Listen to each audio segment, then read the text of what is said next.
नमस्कार, आप देख रहे हैं डे नाइट इंडिया टीवी और मैं हूं दीनदयाल। सोमवार को लोकसभा के अंदर विपक्ष ने वोटर लिस्ट में बड़े पैमाने पर गड़बड़ी के मामले को उठाया और सदन में चर्चा की मांग की। इसको विपक्ष के नेता राहुल गांधी ने लोकसभा में उठाया तो उधर राज्यसभा में मल्लिकार्जुन खड़गे ने इस पूरे मामले को उठाया और सदन में चर्चा की मांग की। लेकिन सदन में जो है प्रश्नकाल चल रहा था और अध्यक्ष ने जो है इसमें चर्चा कराने से मना कर दिया।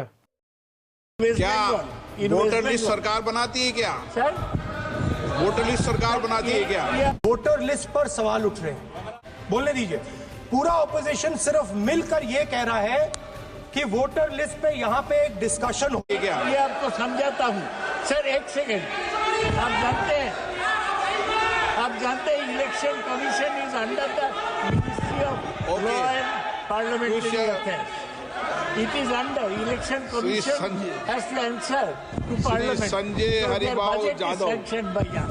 प्रतिपक्ष नेता ये बोल रहे हैं ना, इनको बीच में तो रोकना ठीक नहीं है ना। एक मिनट उनको बीच में तो रोकना। Because आपने सही बात बोली कि वोटर लिस्ट क्या सरकार बनाती है। मैंने नहीं बोला नहीं, आपने बोला क्या, और आपने सही बोला कि सरकार वोटर लिस्ट नहीं बनाती है। मगर पूरे देश में वोटर लिस्ट पर सवाल उठ रहे हैं। हर स्टेट में, हर ऑपोजिशन के स्टेट में और महाराष्ट्र में black and white voter list पे सवाल उठे हैं। तो पूरा ऑपोजिशन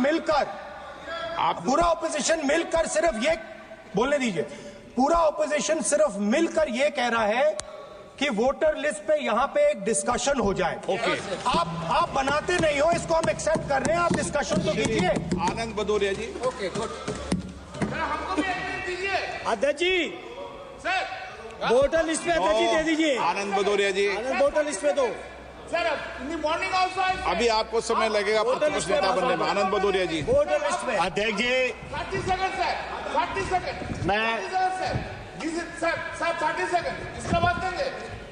अध्यक्ष जी, वोटर लिस्ट पे बोलने का मौका दे दीजिए अध्यक्ष जी। वोटर लिस्ट पे अध्यक्ष जी। चलिए बैठिए सब, वोटर लिस्ट पर बैठिए। अध्यक्ष जी, अंधेर हो गया है, मैं बड़े अंधेर हो गया अध्यक्ष चलो जी। आनंद भदौरिया नहीं बोलना चाहते, बोल रहे हैं चलो सर, बोल रहे हैं सर। बोलो। अध्यक्ष हमारा जी, सबका हक छीन रहे हैं ये अध्यक्ष जी, बैठकर। वो सब मिला के एक ही है अध्यक्ष जी। अध्यक्ष जी, कोई किसी का हक नहीं छीन रहा है अध्यक्ष जी। देखिए, अगर चुनाव की प्रक्रिया पारदर्शी और निष्पक्ष रही तभी ये देश रहेगा, प्रजातंत्र रहेगा। आप देखेंगे ईवीएम पर बहुत बड़े बड़े प्रश्न चिन्ह लगे, ना उसको स्पष्ट कभी किया गया और ना ही स्पष्ट करने की कभी मंशा दिखाई गई। इसी दौरान ये देखने में आया है कि जो इलेक्टोरल रोल है, जो वोटर लिस्टों की सूची है, उसमें काफी अनियमितताएं दिखाई दी गई। जैसे कि आप देखेंगे कि जो एपिक नंबर होता है, जो कि यूनिक होना चाहिए पूरी कंट्री में हर वोटर के लिए। अब इसमें कोई रॉकेट साइंस नहीं है समझने के लिए कि वो यूनिक होना चाहिए। एपिक का मेन मूलभूत जरूरत ही यही है कि वो यूनिक होनी चाहिए। हरियाणा के एपिक दिल्ली के एपिक से मैच हो रहे हैं, दिल्ली के एपिक गुजरात के एपिक से मैच हो रहे हैं। कई सारे स्टेट्स में एपिक नंबर जो डुप्लीकेट्स है, उसका क्या मामला है ये समझना पड़ेगा। ये बहुत बड़ा मामला है। इसके अलावा वोटर एडिशन और वोटर डिलीशन का जो प्रैक्टिस है, ये बहुत ही डार्क में रख के किया जाता है या कैसे होता है किसी को पता नहीं चलता। इलेक्शन के कुछ दिन पहले तक डिलीशन एडिशन चलते रहता है।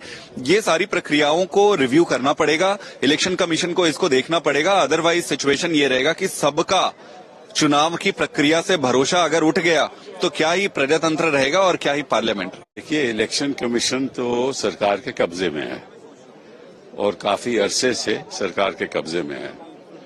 और जो आप लोकतंत्र की बात करते हो, अगर लोकतंत्र ऐसे ही चलता रहा और इलेक्शन कमीशन सरकार की पैरवी करती रही तो निश्चित रूप से जो नतीजे आएंगे वो आपके सामने हैं। तो ये व्यवस्था जो है,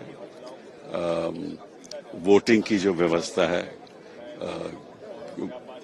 तादाद में लोगों के वोटर्स कैंसिल कर देने, वोटर्स लिस्ट में लोगों को घर से बाहर नहीं निकलने देना, डुप्लीकेट वोटर कार्ड होने और वोटर कार्ड ऐसे ऐसे लोगों के बनाने जो यहाँ रहते भी नहीं हैं, 2-2 कमरे में 50-50 वोट बनाने हैं और बीजेपी के मेंबर के आधार पे 11,000 वोट कार्ड दिए जाएं।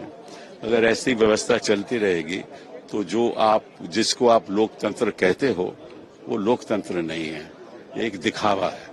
कई राज्यों में अब चुनाव आ रहे हैं, उस पर संदेह भी किया जा रहा है कि पहले भी चुनाव हुए। हम तो कितने वर्षों से कह रहे हैं, हमें तो संदेह कई वर्षों से है।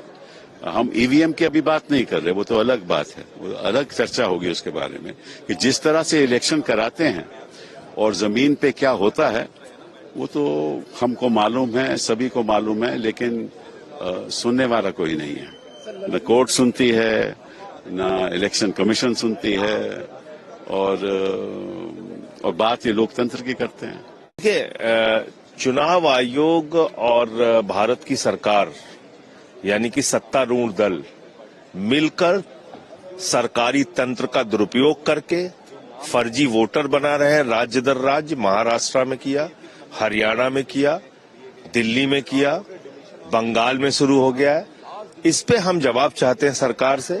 और दूसरी बात, अगर चुनाव की प्रक्रिया ही निष्पक्ष नहीं रहेगी तो फिर यहाँ कैसे आप आएंगे चुन के? वरना तो एक ही पार्टी जीतती रहेगी, एक ही पार्टी घोटाला करती रहेगी। तो इस पूरे चुनावी घोटाले पे सरकार का और चुनाव आयोग का पक्ष स्पष्टता के सामने आना चाहिए।